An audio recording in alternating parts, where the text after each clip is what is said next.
Hello, this is your host, Todd Lewis. Today I'm again joined with Tim Patton to discuss the will, freedom, and predestination. So why don't you open it up for us, Tim?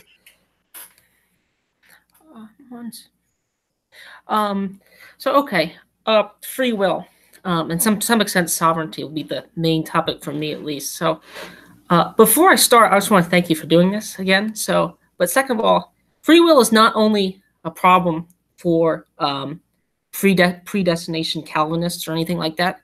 So I think that's one of the first points you have to make, that free will is a problem for philosophy in general. And I'll get into the definitions of free will in a little bit, but so it's not really only a problem unique to some John Calvin or St. Augustine or anybody like that.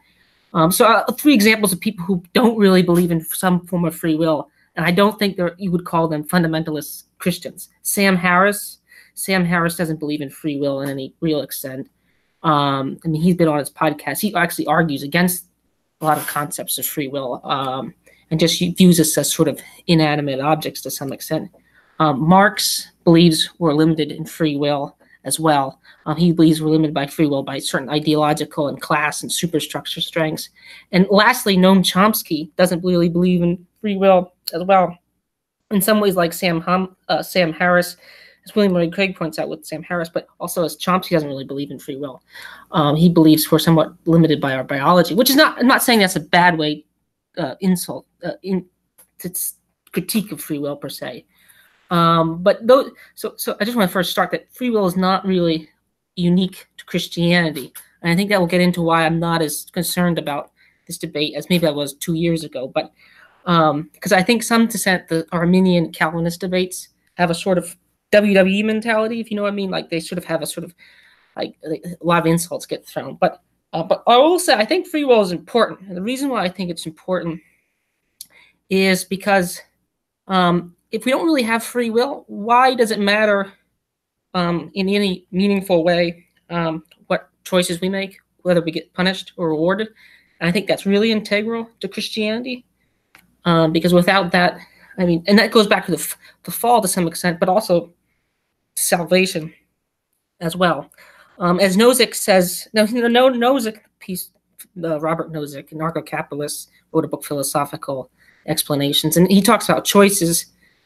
He makes a defense for free will, but he talks about one of the reasons why you want free will is, why make good choices, so to speak, if you're not really responsible for them. But again, so I think a sort of definition of free will is like we all think we have free will. I think free will is one of those things where you talk about that if you don't, it's sort of like saying words are meaningless. To some extent, it's an erroneous statement to say you don't have free will. I'm not saying you can't be manipulated or anything, but I think we should have a strong case that we perceive to have free will. I'll get to why it matters for Christianity in a minute, but so to some extent, like first, before we get too much into Christianity, there's different.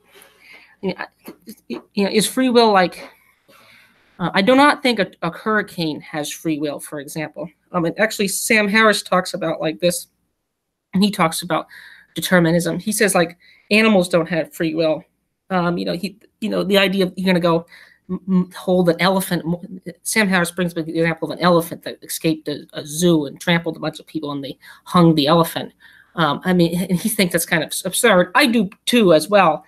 But does humans have free will like that elephant? Is man just caged up like that elephant, or is man more like a hurricane? Where I'd say a hurricane and an elephant are similar phenomena, or an earthquake.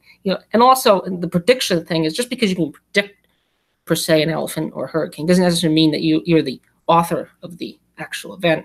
So in sort of the general philosophical view, I think there's three camps generally: compatibilism, determinism, indeterminism. So that's my little short monologue to open up here. So what's your view in general on free will?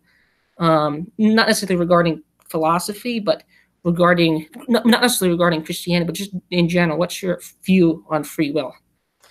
Yeah, well, I would define free will as the ability to do otherwise. So, for example, for any time t, you have choices A and B, and you could choose A over B or B over A. So, for example, a classic case of when people might say your will is compelled, where a thief says your money or your life.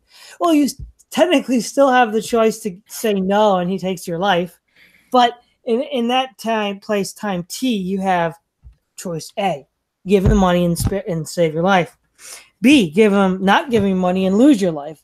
And I suppose there's other possibilities. Maybe have a concealed carry and then you decide to shoot him. But regardless, there's a range of possibilities that you could choose in that particular instance. And libertarian free will means whatever choice that you choose, you could have chosen the other. There was no prior condition that necessitated you choose one of those three over the other. Not in the sense of you were determined and say if someone grabbed your arm and then used it to hit somebody, right? In that sense, that action was determined, but it was against your will. Mm-hmm. The other point is as Kant points out, one of the reasons why he develops the idea of the noumenal realm is that if everything was in the phenomenal realm, then everything would be governed deterministically by the laws of biology, chemistry, and physics. In which case, we couldn't ascribe free will to humans, but more importantly, for Kant's point, we couldn't have any meaningful sense of justice, because again, you don't if an elephant kills somebody from breaking out of the circus, you don't arrest the elephant and then put it on trial and then say, oh, you kill these innocent bystanders. Whereas if you had someone driving a car and he was reckless and killed a bunch of innocent bystanders, then it would be reasonable to take him before court and accuse him of reckless manslaughter. But it's essentially the same event, but clearly there's something different. And he argued that the only way you can explain the difference is by an appeal to free choice via the noumenal realm. Because if we are just animals like elephants, then why take people to court? It's utterly pointless and facile. Yeah, agreed. I mean, that's one of the reasons why I think, the big reasons why you think you should believe we have free will. At least at minimum, I think I was watching again, I'm not a total fan of Sam Harris, but as you point out, that people like Sam Harris, Marx, and Chomsky are all, in a lot of ways, determinists. They agree that we're just products of our environment, so to speak, in some ways, and that we're just we could be predicted in the same way that you can predict the movement of the planets. I think that's actually what they, in a lot of ways, in some of their projects, are trying to do. I could be wrong about that, but so back to choices. One of the arguments, back to choices. So, I mean, speaking of elephants, I think the elephant in the room is, if a God exists. Okay, so moving a little bit away from the general philosophy. And I think with the first episode, we make a strong case based on a variety of arguments that there has to be some sort of God or creator. If that God exists, does that first, I don't know which question, is man free in the choice to follow that God? Because I think in this regard, and this is a choice, and this is a similar choice to choosing, you had the choice: give up your wallet or not give up your wallet. You can choose both things, and I think this would be actually one of the more important choices if there is a God. Is, do you choose to follow him or not choose to follow him? And in that regard, do we have free will? I think that's one of the heart of the questions regarding this sort of free will debate in Christian circles. What's your view on that? Well, I would argue that we do have free will in theology. So I described what's called libertarian free will, which is now let's back it up. First of all, nobody's absolutely free in the sense that because it depends on the definition of choice and freedom. Because in some sense, choice is defined as, or freedom is being defined as, the maximum amount of choices you can make. And so that's one definition of freedom that people use. Though of course that would lead to some problems. So from a Christian point of view, you wouldn't have free choice. You wouldn't have free choice if well, sorry, I got distracted for a moment. Someone came in. But let's back it up. The problem is when you have between the choices between good and evil, by sinning, we gain choices. So when Adam fell, we gained choices. And this gets to the point where in a video you sent by John Gray, where he actually states he agrees with the biblical conception of freedom, getting knowledge actually doesn't give you freedom. And so having more choices is is a form of slavery rather than a form of freedom. So that actually insight that he had in that stream, I actually enjoyed that. That was really good. And so from a Christian point of view, having more choices is actually the sign of a fallen state. So for example, God, as the Bible says, cannot choose evil. He cannot lie. He cannot steal. He cannot murder. So we can choose to lie or not to lie. We can choose to murder or not to murder. Therefore, humans have a wider range of choices than God, and we have a wider range of choices than our ancestors. But the point is, that's not freedom. So I would not define freedom as the ability to have a bunch of different choices. I would define freedom in at least one sense. The sense is that you are free to act within accordance to your nature, your true self, as it were. And then secondly, what I already gave, the ability to do otherwise. So you think man is then definitely is not like the elephant, because there was one, I'll give it to you, but there was one, I think Hans Hoppe was talking about this with the one lecture on justice, but the one brought up the comment, they did used to hang animals, and actually the elephant they brought up, that Sam Harris brings up, they did actually, they lynched the elephant, so to speak. And actually, and things like tornadoes and lightning, of course, people used to ascribe meaning to them. I mean, I'm not sure per se if they have meaning or don't have meaning, but so you don't think man operates at all like animals or hurricanes or tornadoes? You think man, I think some people do operate, and this sort of goes into some extent, but I do think there are some behaviors, if you raise a child in a terrible environment and he grows up to be a killer, there's a certain degree where that is sort of like a hurricane to some extent. Or an animal, a wild animal. Yeah, or wild animal in a lot of ways. So do you think man can choose to follow God? Is that a choice that man can make, or is that a choice that God makes, so to speak, in your worldview? That's the Calvinist element there. Yeah. So here's the problem before I answer that with the Calvinist conception. So Calvinists would say that God wills each action that, well, not just of humans, but of all the material universe makes, and the non-material universe, including angels. So then this becomes, you get an absurdity, because God wills that all men follow him, but he simultaneously wills that most men don't. Exactly. That's an absurd contradiction. How can you both will and not will at the same time what you want? It doesn't make sense. The other thing is, I agree with Kant, ought implies can. So if one ought to follow God, then one can follow God. So if within the theological divine structure, God says we ought to follow him, then since ought implies can, we can follow him. Now, how our free choice interacts with the Holy Spirit and providence is, that's the debate. But what I think is the case is that it's what's called synergy or synergia. So the Eastern Orthodox would use the term synergia, but the Free Will Baptists, the Methodists, they would have a similar view. The idea that it's a cooperative effort rather than God. The famous R.C. Sproul Senior metaphor is we're drowned at the bottom of the ocean. God's not throwing us a life raft for us to grab, but he's saving us from the drown at the bottom of the ocean. Well, I mean, again, if we were drowned at the bottom of the ocean, he willed us to be drowned at the bottom of the ocean. And then he also willed that we accept them. So it doesn't make any sense. Yeah. So I don't think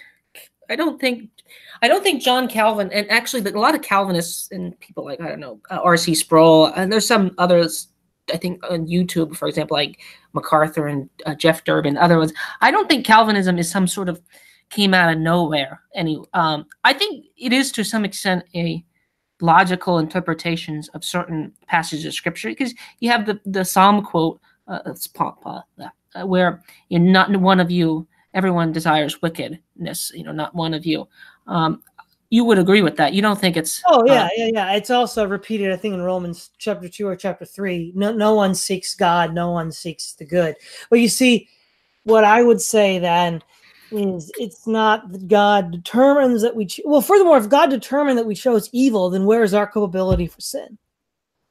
If all human actions are willed by God, then any sinful action we take is not our fault. But then, see, that would directly contradict James, where James says God cannot tempt you to do evil. So that creates another problem in that altogether. But what I would say is that we have the choice to follow God and the choice not to follow God. But it's like with any sort of choice, we have propensities. So for example, if I don't know what you prefer, but let's say you prefer hamburgers and hot dogs, and if it would be the case that you could. You go to the vendor at the zoo and you could choose to have a hamburger over a hot dog, but we know you're more likely to choose a hamburger because all things being equal, you like hamburgers better than hot dogs. Though again, you could have freely chosen to get a hot dog as well. But there's this sort of conditioning that says, okay, well, you're more likely to choose that. And the same would go for this would be the sin nature of man. So where the sin nature of man makes him more likely to choose these sinful activities than to choose Christ. And one of the things that I find problematic with Calvinist interpretation of God's action in interacting with humans. So when Christ says, I draw people to me, and they say, I kind of get the envisioning that, Christ has this iron chain that he just lassoed somebody with, just roping them in on the Calvinist model. Whereas, if you were to look at a lover and the beloved, I mean, the lover draws the beloved to him. It doesn't mean there's some sort of okay, you lobotomize the beloved's will and they don't think or do anything. No, but you took the first step. The beloved might not have taken the step at all. And of course, that's exactly the analogy God gives of his relationship to Israel. So it's not so much that God lobotomized Israel and just brought them in, but he wooed Israel. He took the first step. But you don't think having more choices means more freedom. So you don't buy into the idea of the famous Gnostic biting the apple. You don't think John Gray brings that up in that. I think it's the book itself is Soul of the Marionettes, which is really a great book. John Gray is awesome in a lot of ways. So you don't buy into the sort of Gnostic heresy, as you might call it, where knowledge is actually we should have eaten the apple. You don't buy into that. Is that correct? Yeah, that is correct. I don't accept that position. Okay. What's this? So do you go back to the another John Gray is freedom as towards your nature. So you don't think it's John Gray has a story about how someone tried to turn their cat a vegan. Now we all know about cats; they're not. But I think this analogy works in other ways because, to some extent, a lot of Calvinists will point out that man itself doesn't desire God.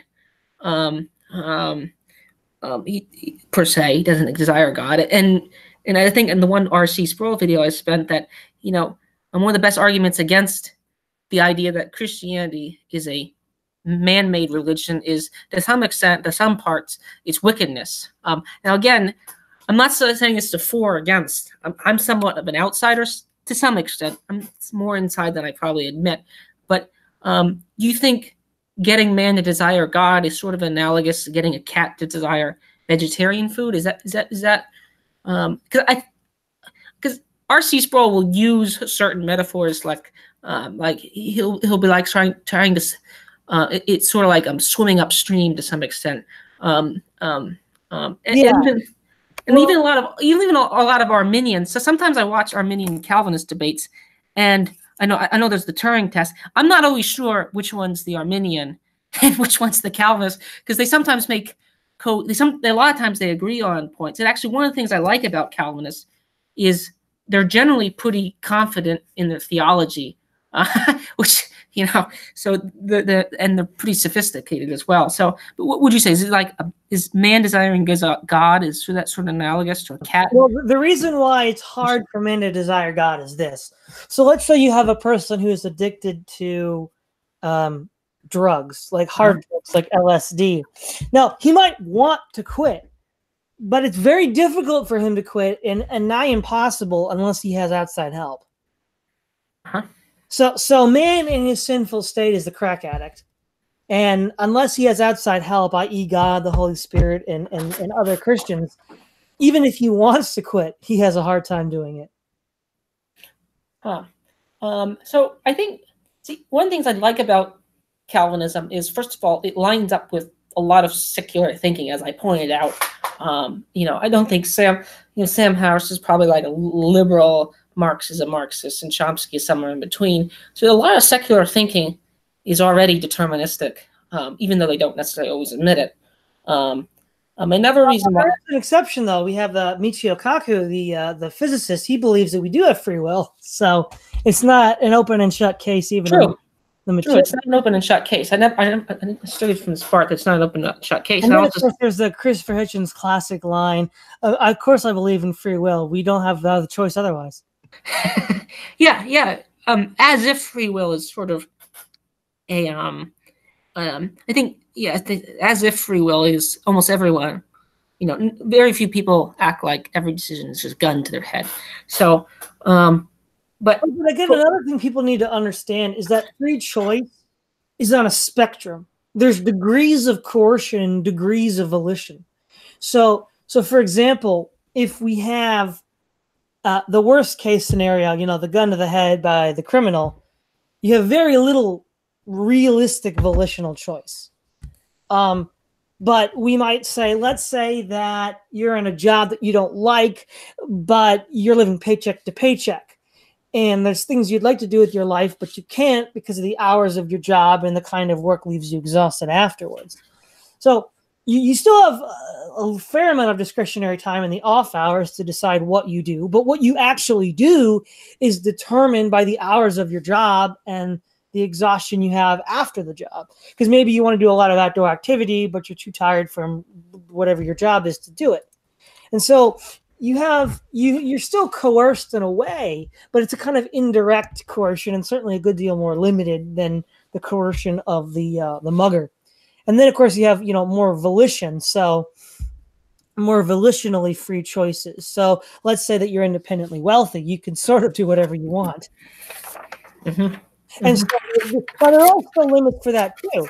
I mean, let's say you're the president of the United States and you want to invade North Korea. Well, there's still limits in the geopolitical world out there that make it a little difficult for you to invade North Korea. But again, you have a lot more, quote, autonomy, unquote, than other people as the president of the United States. Yeah, agreed. Another thing, although I like about Calvinist is, and I want to sort of get into this, is I think Calvinists take what to me looks like the common sense interpretation of, and I'd sort of like to sort of go through this, of Genesis to some extent, because why is it set up? Why is it set up? I mean, again, this question, some people don't even like this question, but why is it set up in such a way that we had the choice for the tree in this regard? And I'm generally curious, why is the world set up in this way that there is, the tree, and why did man eat from the tree, especially if it's created by God, and so forth. Oh, that's the question. Yeah. Why is the tree there? The Calvinist answer would be that the only way Calvinist answer is somewhat insane. The only way to maximize God's glory would be to create this test for humans to fail. and by failing the test, that maximizes God's glory. But I guess what would I say? Why was there a choice given? Yeah. I think what we do know from Scripture that God desires love from humans, and love, of course, implies that you have a choice, because you can't force someone to love you. I think, wasn't that something that Zizek brought up in one of the videos you had me watch? You can't force someone to love you. Correct. And so if God truly wanted a loving relationship with a creature, then that creature would have to be given some measure of choice. Otherwise, it wouldn't be love. And therefore, well, what is the choice that's going to be given? oh, choose me or choose something else. But what is that something else? Well, within the Christian conception of reality, everything else other than God is what we call sin. So that if you wanted a loving relationship with creatures, then he had to give them a choice, and the choice of not accepting God had to be rejecting God, and all that entailed. Interesting. That's at least one explanation that I might give. Another explanation might be that it was a test in the sense that Adam and Eve did not fall from a state of knowledge, but from a state of ignorance. So, for example, Lucifer and his host fell from a state of perfect knowledge, because Lucifer was the greatest of all creations. He was in the throne room of God, so he knew exactly what he was doing. Adam and Eve, I mean, they didn't even know they were naked until after they ate the fruit. So they're falling from a state of ignorance. And so in that sense, there seems to be the impression that had man continued in his perfected state, he would have still grown and developed in the same way that Christ perfect grew and developed. You know, it says that he grew in wisdom and honor amongst both men and God. And so there's still room for growth, even if you're, quote, perfect, but you're just ignorant. So it was a test to see if you could go to the next level within the garden, which they, of course, failed. One of the related questions I asked it on my list of things is, to some extent, this reminds me of Plato's allegory of the cave, or the Matrix to some extent as well. You know, with the people who choose to remain inside the Matrix. If we have free will, which you're claiming we do, I'm not necessarily stating. I'm pretty sure we have free will. But if we have free will, why do people choose not to follow God? Number one, and why does God allow this to happen? Because it's quite clear that God per se could set this up, and this goes maybe a little bit into the sovereignty section, but it's quite clear he could set up the opposite way. But why is this allowed to happen? And why do the individual actors themselves? Because there is a certain degree in which I think, now again, there's some Thaddeus Russell's interpretations of the Matrix and stuff that gets a little crazy, but there's a certain interpretation that the trouble is with the people looking at the shadows in the cave is they're not looking at the true knowledge. And that to me starts looking like Gnosticism, which again, I'm not against knowledge or things like that, but and that the true world's outside of it. The true life is with, following God.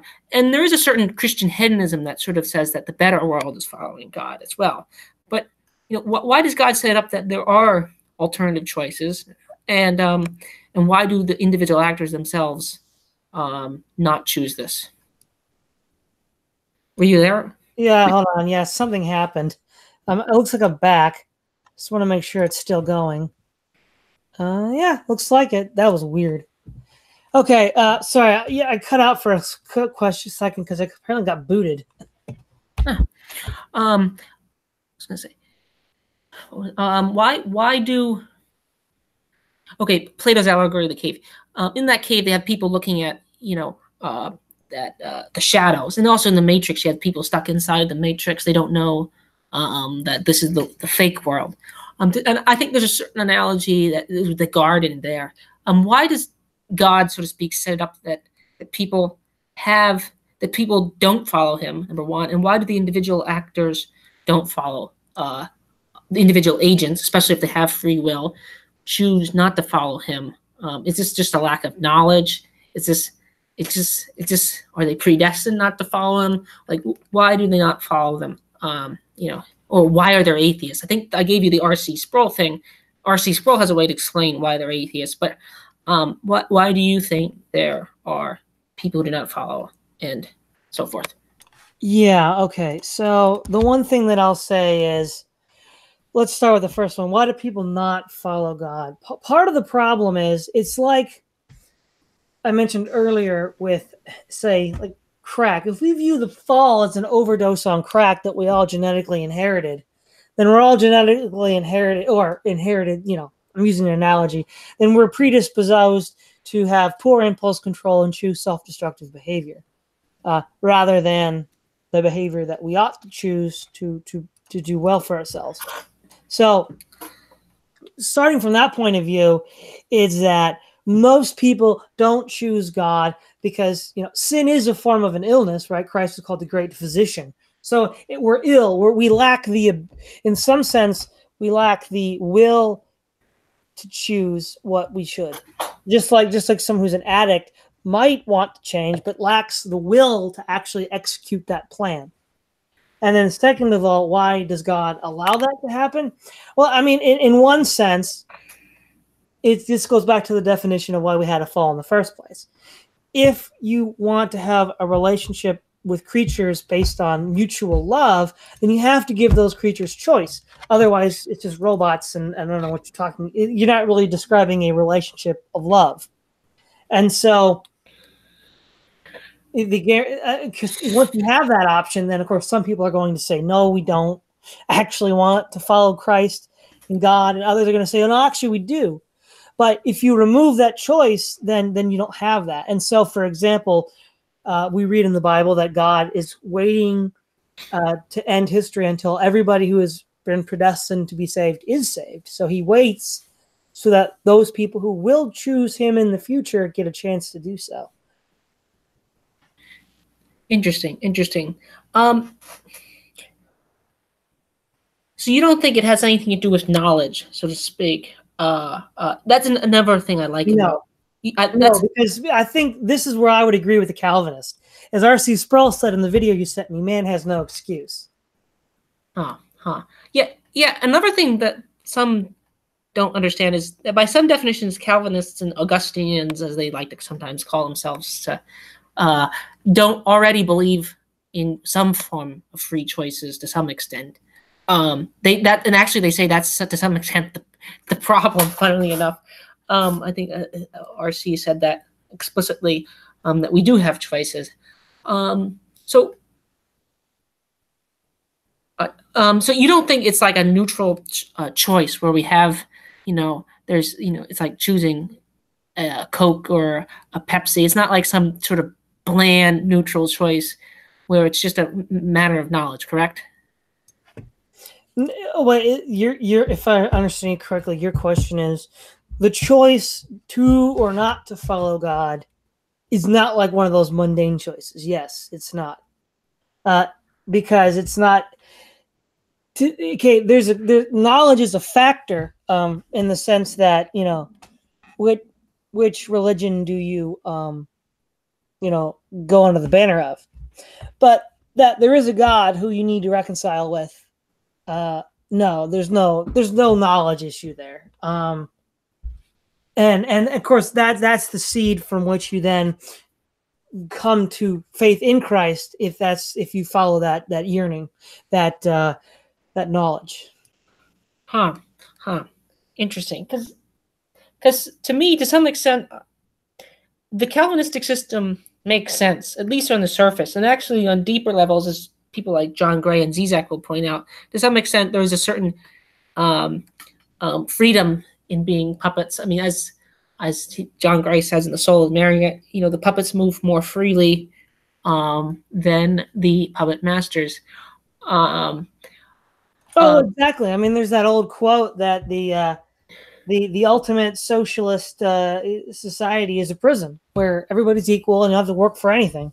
But that's the point. I mean, it's the to go back to your Thad Russell, it's the freedom of slaves. You don't have to worry about anything. You can just kind of dope yourself to death, and I guess if that's what you think is freedom. But that's interesting, because that kind of freedom of taking away the choice from other people, that comes up in the Brothers Karamazov and the Grand Inquisitor, where the Inquisitor says he takes upon himself the choices of others to take, so that they don't have to do it. Oh, that's pretty interesting there. So, what percentage of of Calvinism itself, and some of the actual Calvinist actors, say Augustine, say R.C. Sproul, say Calvin himself, what percentage of their theology do you agree with, or do you think Arminians are overreaching when they say it's a heresy? Because I read a lot of these things and watch a lot of these debates, and they score a lot of good points. And do you also, in a second question, do you think the Arminian conception of free will is, hopefully I didn't say the country, is goes to a point where it's Pelagian, and do you think that's a problem? Because Pelagian, to me, on the surface, is to some extent a problem, because then the old question becomes, why do we need the Christ figure if we don't need that? So that's three questions I just sort of threw at you, which to some degree they're related, but you can. Well, the take first whatever you one want. is, let's put it this way, Calvinists are not in the same camp as Catholics, so our scroll can rest at ease. I don't know. It depends. I couldn't put a number on it. Sometimes you listen to Calvinists in a certain aspect of their speciality, and they're really insightful. For example, the one thing that they are head and shoulders the best at is you're not going to find any Christian group that really has a consistent worldview set up, where they talk about all the aspects that go into a worldview, to confront the sort of secular zeitgeist. Almost nobody else has that, and they really are the best at it. So I will give that to them. Yeah, I'll just butt in before you get the second and third one, because on the internet, at least, I generally have a suspicion that all smart Christians, and actually the first time I talked to you, I thought you were a Calvinist, by the way. I don't mean that as an insult. You might take that as one, but I do generally think they're fairly sharp against secular people. But keep going. Yeah, what was your second question? The second question was, the third question was related to Pelagianism, and then if we have free will, is the conception of free will, because a lot of the Calvinists will say that the free will, what you mean by free will is some sort of pagan or some sort of secular creation dreamed up by Plato or somebody like that. They'll say that this that this is that the free will conception that Arminians do is just a sort of secular implant from somewhere else. Do you take that accusation seriously? And second of all, right. The sort of Pelagian attack, is the Pelagian attack relevant? Because if you say we have free will and some people choose God, then do they really need the Christ figure anyway? So that's okay. So does Arminianism free will libertarian? Is that a pagan idea? Believe into Pelagianism. I mean, if any idea is the pagan idea, it's Calvinism. They've just resuscitated ancient pagan fatalism you find in the Iliad. Well, Paris had to steal, Agamemnon's wife, Helen, and the Greeks had to attack Troy to get her back. And it's like, okay, no, if you look at the record of the history of the church, for the first 4 centuries, nobody argues. Nobody defines human choice in the way that Augustine does. And then after Augustine, it's now R.C. Sproul would say that that's what Thomas Aquinas believed. That may or may not be true. I haven't got enough into Thomas Aquinas, but certainly in the East, that was never the dominant position at any point. Within the West, whether it's Catholic or Protestant, there were alternate times when it had more or less sway. But that was never the original position. That's kind of the joke. When you look at the first people that followed the teachings of Christ, they're nowhere in the written records do we have any indication they believed in this sort of hard determinism or absolute predestination. And then thirdly, so no, I don't think it's Pelagian. And then second of all, this also begs the question, what is Pelagian? Because Pelagius himself, in 415, was brought before the synod of Diospolis, and he was accused of what is classically considered Pelagianism. And he denied those charges. And in fact, in the ancient Christian commentaries put together by Thomas Oden, he includes Pelagius' commentary on Romans as part, which of course is very relevant to free will and choice. And from there, we don't see what's classically called Pelagianism. So again, what I would say is that what we don't have, and even though we can choose for God or not for God, is the ability to do things that are correct actions. We have, again, this sort of addiction, this sin addiction that's holding us down, holding us back. And the only way to overcome the sin addiction is through Christ. But again, it's a choice we have to make. Do we want to get over the addiction? It's like, do we want to go to Alcoholics Anonymous to quit drinking? You still have to choose to go there, because if you don't choose, then you're not going to quit drinking. Interesting. What is your definition of Pelagianism? Because sometimes I'm never really sure what exactly it means myself when I watch or read some of this stuff. What is your definition of Pelagianism? They say it's a heresy, but I'm not sure what exactly it is sometimes. Well, Pelagianism is the idea that original sin did not affect man, and that that man had within himself the power to freely choose to be perfect, to follow God in all things, without grace. So you think the classic acronym TULIP? You think the I then is false? People can resist. People have the free choice to resist God. Is that correct? Yeah, I is false. Let's see. What are the other points of TULIP? Total depravity.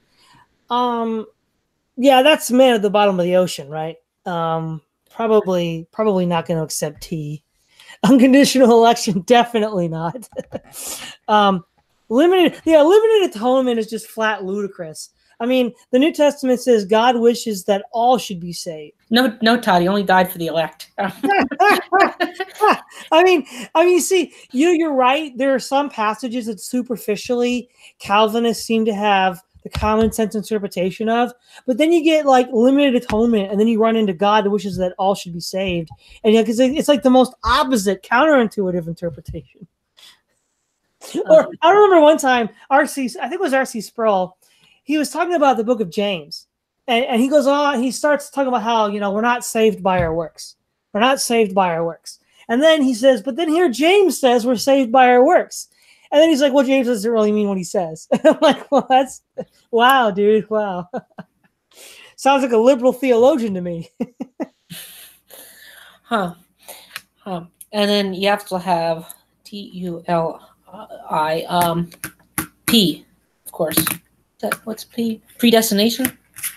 Yeah, this is the thing about predestination that gets really kind of interesting. You know how, I'm sure like Calvinists are always like, well, we take the Bible just literally, just straight up, the way it's supposed to be read. Yeah, they just open it up. Yeah, exactly. Now it comes to it. Well, see, here's the thing: the Jews. Okay, so the Jews in the Old Testament would not have understood predestination to be a lack of choice. This is from the Jewish Encyclopedia. On the article Predestination, the belief that the destiny of man is determined beforehand by God. Predestination in this sense is not to be confounded with the term preordination applied to the moral agents as predetermining either election to eternal life or reprobation. This latter view of predestination, held by Christian and Mohammedan theologians, is foreign to Judaism, which professing the principle of free will teaches that eternal life and reprobation are dependent solely upon man's good or evil actions. Now, that sounds a bit Pelagian, but again, they're Jews. And it is in regard to the material life as to whether man will experience good fortune or meet adversity that Judaism recognizes divine decision. So the Old Testament does not teach we don't have choice to resist or not to resist God. I mean, for example, when God says, when he has Moses tell the Israelites, choose life, before you is life and death, choose life. Well, if there's no choice to be made, then why even ask the question? Well, it could be constructed. It could be what they call a false choice to some extent, where that it's sort of like two doors, but one of them has a stone wall behind them. To some extent. So you think irresistible grace is false? That people have the ability to not to be saved? Then, correct? Yes. People have the ability to choose death. Because see, one of the things that I like about that should have been an episode of Milton Friedman's Free to Choose. Yeah, see, this is all related in a lot of ways because libertarianism and libertarian free will to some extent. But back to the grace. People have the ability to choose otherwise. But see, one of the things I like about Calvinists is I'm not always sure that choice is altogether a good, in all cases, a good thing per se. And that what kind of will do we have? If our will is so bad, I mean, why would you want choice to begin with? And there is a certain liberation, which is it's funny how Calvinists might do veer into liberation theology. It's funny how if you make God the author of it, then that is sort of liberating. That when the Calvinists say they're of the elect or they think they're of the elect, I mean, it frees them from the ability to. Oh, it frees you from the concern of wondering where you're going in life.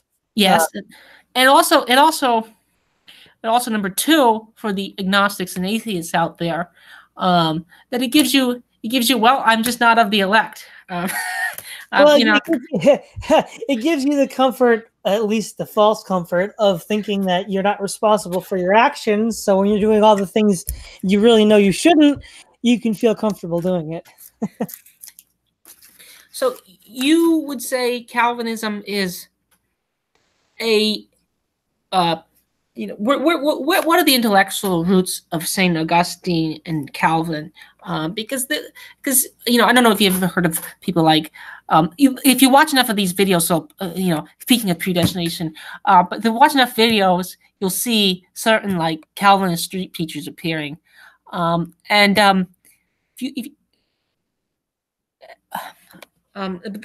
go on and on about total depravity and so forth.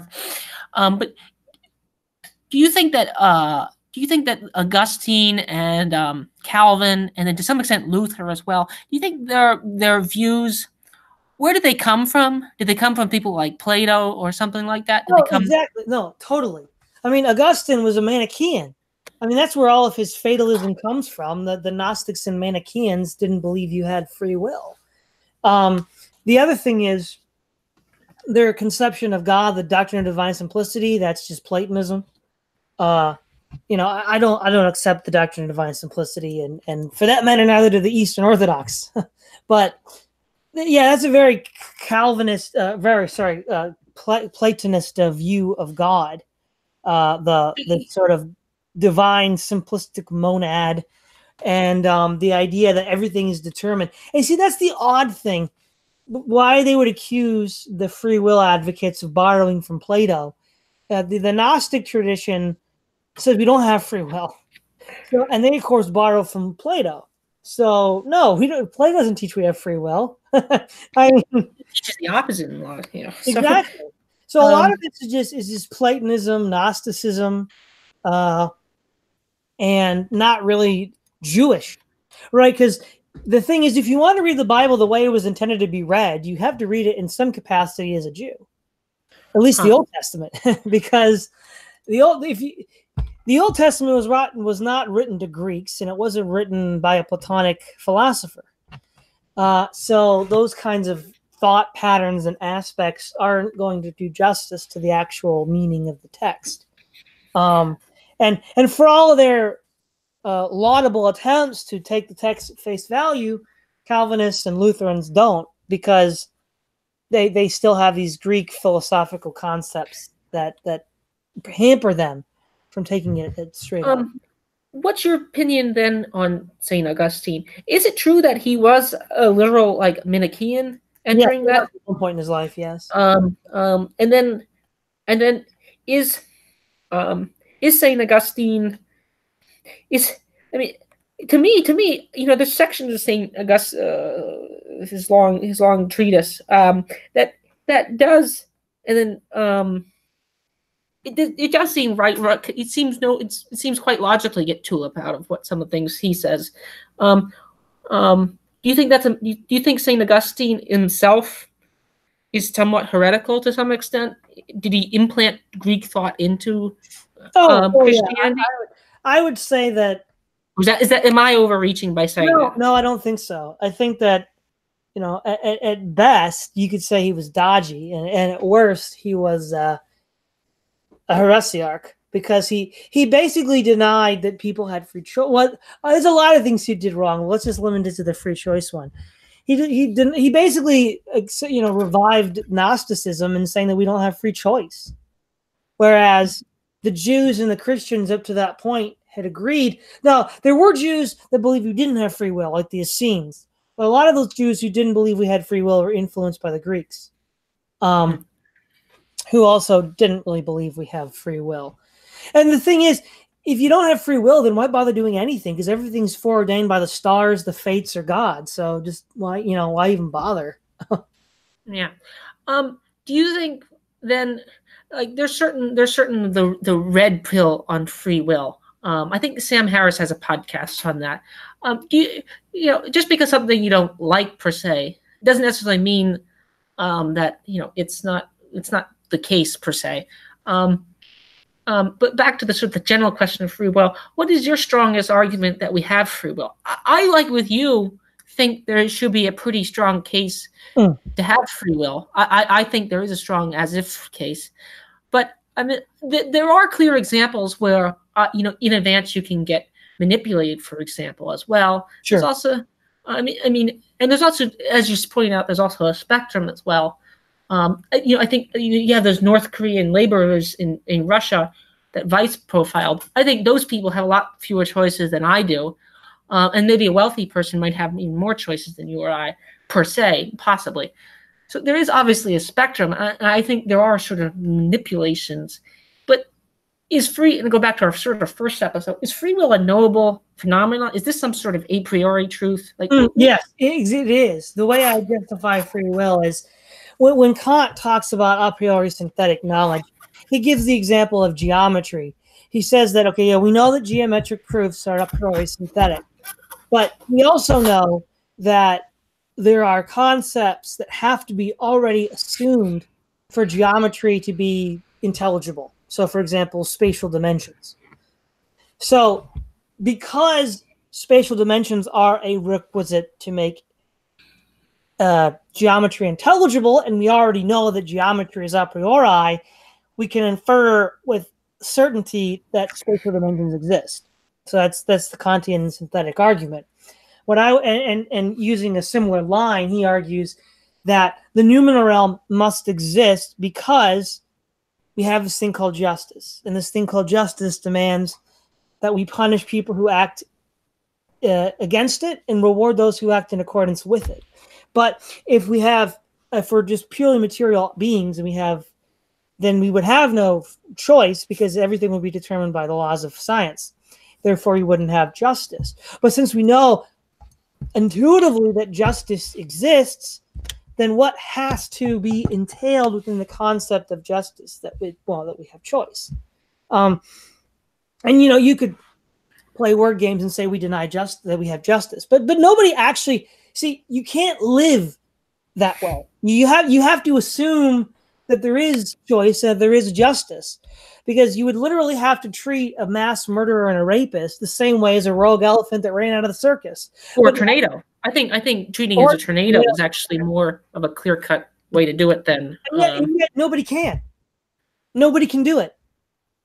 Because they always have to smuggle in some sort of concept of meaning, of justice, of choice.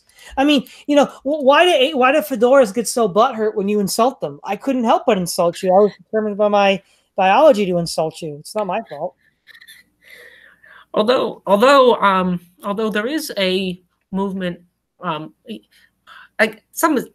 Harris. I don't really generally agree with Sam Harris on a lot of things, but Sam Harris does have a handful of. I like some of Sam Harris's consistency on free will, and some of his notes. He talks about, I believe, abolishing the death penalty as long as it doesn't change the murder rate, which I find is somewhat abolishing prison and the death penalty as long as it doesn't change the murder rate, because they're just like it's like hanging up an elephant. So you don't think so? You would say that having free will is an a priori truth. Is that correct? Well, yeah. Well, Free it's will is sort of a priori truth. rather no. What I would say is that the idea that we have free choice is a preamble of intelligibility to the a priori truth of justice. Hmm. In the same way that Kant would say that spatial dimensions are a assumption you have to have for the a priori truth of geometry. Okay. Well, let's move into the another way that Calvinists like to attack Arminianism and so forth, and that the idea of sovereignty. I gave you a secular source for sovereignty. Sovereignty itself is a concept that shows up in history and political science. There's definitely different definitions of sovereignty and so forth. I actually gave you Carl Schmitt's piece, but just as a secular sort of anchor still, I mean, you get a lot of Christian views and Calvinist views on sovereignty. But one of the things Calvinists would like to ask is, they'll ask Armenians, is God sovereign? And then they'll ask, then why are there people who aren't, saved, so to speak, or something like that? So you would agree with the idea that God is sovereign, correct? Or do you think the idea of sovereignty is an implant from Platonism or some other philosophy? I agree that God is sovereign, and I would actually agree with the definition of sovereignty that you cite from Carl Schmitt. And you see, Carl Schmitt says that sovereignty is the one who is sovereign is the one who is able to determine when the exception apply. Let's say it again. The sovereign is the one who is able to determine when the rules don't apply. Yes. Well, exactly. And the classic example of God's sovereignty is Abraham and Isaac. God says that human sacrifice is evil, and he has the Israelites extirpate the Canaanites in order to end the practice of human sacrifice. But for all apparent purposes, he orders Abraham to sacrifice his own child. Now he then retracts that. But the point is, he's the one. He's the only one who could have given Abraham that command, because he's the one who determines the exception. And furthermore, that kind of sovereignty is implied in the new covenant. When Christ creates a new covenant, who but God could redefine the terms of agreement between God and man? Correct. But the idea that sovereignty means that everybody has to do your will, I mean, that's kind of a joke. I mean, even like absolute monarchs can't do that. Correct. So in your view, where do Calvinists go wrong the most, and where did this start? Because I was looking at some histories of it. It seems like Tertullian made some sort of stand against that, if I understand correctly.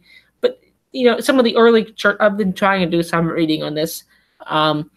Where does the story start, so to speak? Where do you get this first idea of predestination? You're much more familiar with this than I am, at least in that front. But where does this start? What's the origin date? That some term of proto-tulip, if you want to trace back the ideas. I mean, it's clearly occurred with Plato, but well, I mean, it's even older than that. I mean, the idea that we don't have choices and we are causally determined completely by forces outside of our control. I mean, that goes back to the origins of ceremonial magic and astrology.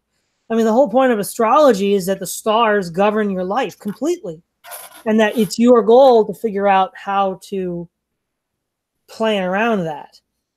And so really the question is not to ask when it began. That's kind of the default.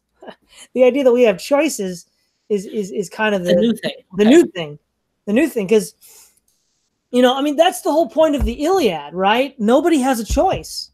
That's the tragedy of it, right? Paris had to take Helen, and the Greeks had to get Helen back, and Hector had to fight for the losing side in a battle and die, and Achilles had to arouse the anger of Apollo to be destroyed. And so, none of these people are able to choose what they actually want. Even the gods can't choose, because the fates have determined the fate of all things. One of the fates has, I think, a ball with like a little piece of like not fat, but yarn that comes out, which represents the life of that particular person or agent. And if you can cut it short to kill you or pull it out to make you live longer. And so nobody has choice in the Iliad, not really. So it's at least not where it counts. And so, but you ask, where do they go wrong? Well, there's a book by Ben Witherington III called The Problem of Evangelical Theology, where he deals with 4 major groups: Calvinists in the area of their soteriology, dispensationalists on the idea of the rapture, Methodists he added in, which is his own group, but I forget what that was about, and then Pentecostals with the power of the Holy Spirit, like speaking in tongues and healing people. And he says that the problem that all of these groups make is that they interpret these things, the predestination, all these things, the powers of the Spirit, in an individual fashion. It applies to me, the individual. Rather, as they should all be interpreted corporately, they apply to the church as a whole. So the church was elected to salvation. The church was given the power of the Holy Spirit. And so now there might be individuals within the church that are more holy and therefore have more access to the power of the Holy Spirit than others, but that's where they go wrong. And that's where Calvinism goes wrong. So, for example, there's that famous passage in Romans, Esau I loved, Jacob I hated, Jacob I loved, Esau I hated. And they say, see, God predestined Jacob and Esau. But the actual quote is from the Old Testament, which is dealing with a judgment on Edom. God is judging the kingdom of Edom for its sins. And so Jacob and Esau are sort of, they're patriarchs of their respective nations. And it's a shorthand for that nation. So when he says, Jacob I loved, he means I love the people of Israel. I chose them. And I didn't choose Edom. Because it's a corporate concept, not an individual. That's the fundamental error. So corporate versus individual, and Calvinists are doing the individual. To be honest, the idea that would have an individual interpretation is ludicrous, because in the ancient world there was no concept of the individual. The concept didn't even exist. I mean, you wouldn't have a libertarian in 500 BC, let alone 500 AD. There's no concept of the individual. You don't get that until at least the Renaissance. So do you think then Calvinism, I find a lot to like. I once made a chart up of what I like. I was debating actually sending you that instead of what I sent you, but I was making up what I like about Calvinism, what I don't like about Calvinism. And I do like its individualism. I don't think it's a surprise per se that and a lot of Calvinists act in a way that seems like they have plenty of free will and choices. I think you would agree with that. I mean, there are a lot of sects of them act act as if they, of course, they have free will. I mean, and they do evangelizing. They do make good, so to speak, good choices and so forth, and they do act righteously and so forth. So you would agree with that, correct? That although they might be wrong on some technical debate, they were right oftentimes. They act as if they have free will. Is that correct? Yeah, everybody does. The atheists do too, because you can't actually live as, you cannot act consistently with the belief you don't have free will. Correct. That would be absurd. That's actually a proof from the categorical imperative, man, because you can't do it because it's a contradiction.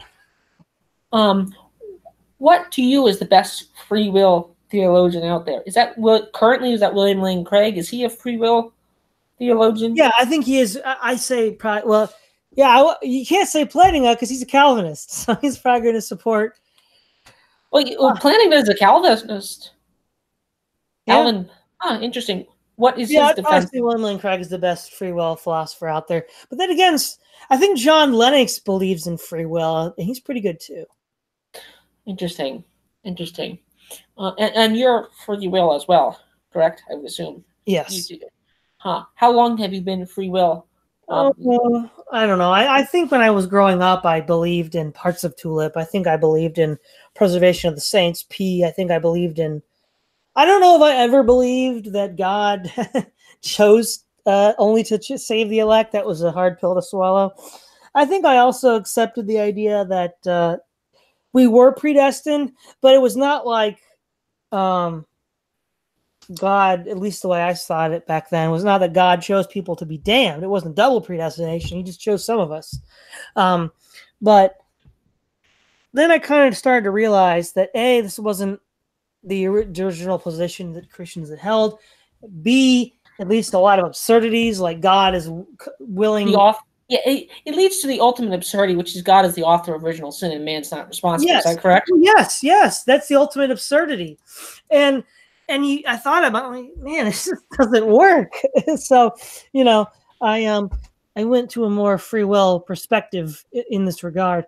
And again, furthermore, if everything is predestined, then why judge people for their sins? I mean, God ordained that they do it anyhow. So it's like, makes no sense to me. Correct. So what explains the if Calvinism has a sort of what explains the success of Calvinism? Because they have lots of institutes. They have a big presence online today, and throughout the United States and Western Europe, where they were one of the founding Reformation type ideologies, not ideologies, but churches. Yeah. What explains the success of them if they're theologically incorrect in your view? Okay, so yeah, we're speaking in the realm of soteriology. I believe them to be incorrect. Well, I think there's a lot of reasons to explain why Calvinists were successful. Piggybacking on the Lynn White thesis again, is they completely demystified nature. So in that sense, they went one up on the Catholics and the Orthodox. So by demystifying nature, they opened the door to the possibility of scientific development.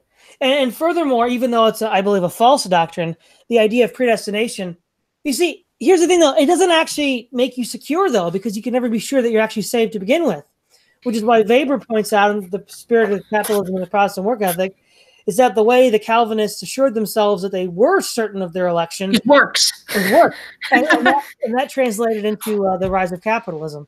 So you can see the connection between a false belief and actual success. Because you can be successful while still not having a correct belief. So, for example, Islam is not a correct belief in my mind, but there are plenty of successful Islamic states. The Ottoman Empire, the Safavids, the Mughals, the Abbasid Caliphate. So you can point to these successful states and empires, and you can find reasons within their own belief system, even if incorrect. Another thing Calvinists have always had is they've been highly intellectual, very serious scholars, not just in the realm of philosophy and theology, but also in realms of mathematics and elsewhere. So being very high IQ types, they were able to punch above their weight.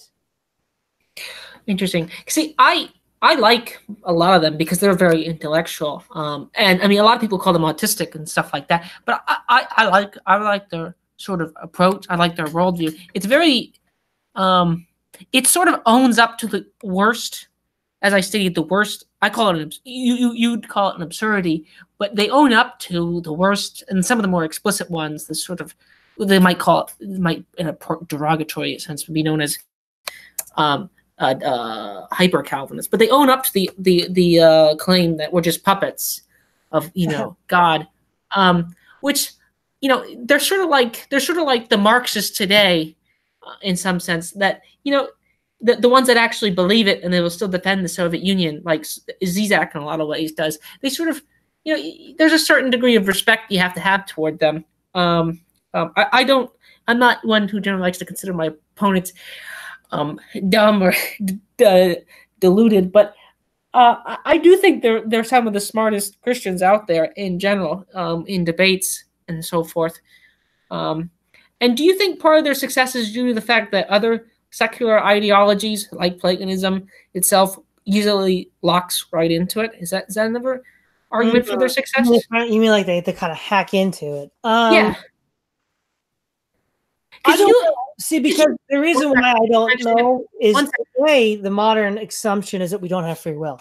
The scientific consensus is that we don't have free will due to And yeah, that hasn't really helped Calvinists gain traction by tapping into this scientific consensus.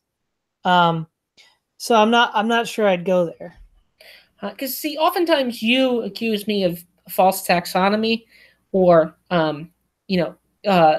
viewing certain people as dividing the camps up. But see, I see a lot of similarities between a person like Slavoj Zizek and R.C. Sproul on first principle worldview. I mean, and I don't think that's absurd to think that they don't believe in free will. And they buy into a lot of Platonism. Both of them do. I mean, Zizek in a very explicit way. I think you would agree. But so does R.C. Sproul. So I don't know. I still remain sympathetic. Yeah, I remain very sympathetic to them. Do you think the ultimate absurdity that would imply, that Calvinists imply, is that a problem for Christianity? And this is sort of my backdoor into Christianity. That even if that's true, what's the alternative? I'm trying to make the ultimate steel man for Christianity. If the worst interpretation of Christianity is that God is some way the author of original sin, is that problematic for Christianity? To use the word problematic. I mean, what's the alternative interpretation? Is there a better interpretation out of that if Calvinism is true? So you're asking, why is that a problem? Okay, yeah, go ahead. No, that's to some extent what I'm asking, but you can answer it whatever way you want to. Yeah, the best way to answer it is with another Bible verse. So let me look it up. Here we go. James 1:13. Let no one say when he is tempted, I am tempted of God, for God cannot be tempted by evil, nor does he himself tempt anyone. Verse 14, but each one is tempted when he is drawn away by his own desires and enticed.